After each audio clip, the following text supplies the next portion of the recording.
C'est la troisième année que l'on fait le nettoyage du Vieux-Port avec les plongeurs, les associations de plaisanciers, la capitainerie.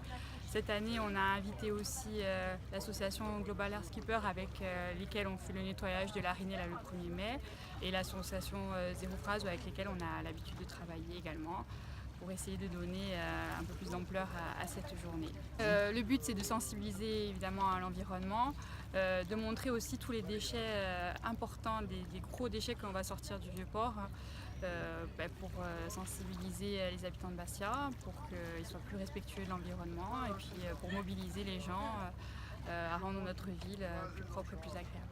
Donc on a été invité par la commune de Bastia parce qu'on participe tous les 1er mai, enfin on a initié tous les 1er mai la tradition du nettoyage en Corse, on va dire, où on motive toutes les communes et tous les citoyens pour quelques heures à prendre soin de sa rue, de ses plages, de sa montagne.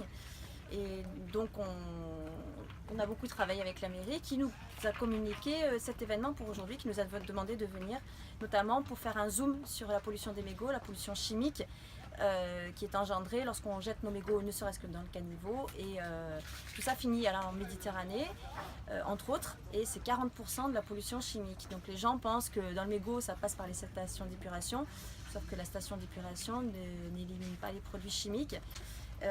Tout ça part gentiment à la mer et on les retrouve dans le poisson, le plancton, nos assiettes.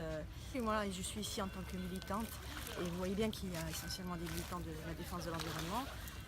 C'est important effectivement de montrer le geste citoyen parce qu'on voit qu'il y a un peu de tout. Il y a des mégots, il y a des bouteilles cassées, il y a du plastique. Je veux dire, ça ne coûte rien de ramener à la maison ces déchets. Bon, il est vrai que la mer aussi ramène beaucoup de déchets et là aussi c'est donc un petit signal aux plaisanciers.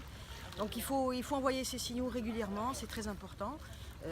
La ville fait beaucoup mais elle ne peut pas tout faire et puis surtout que la propreté de la ville relève aussi de la CAB.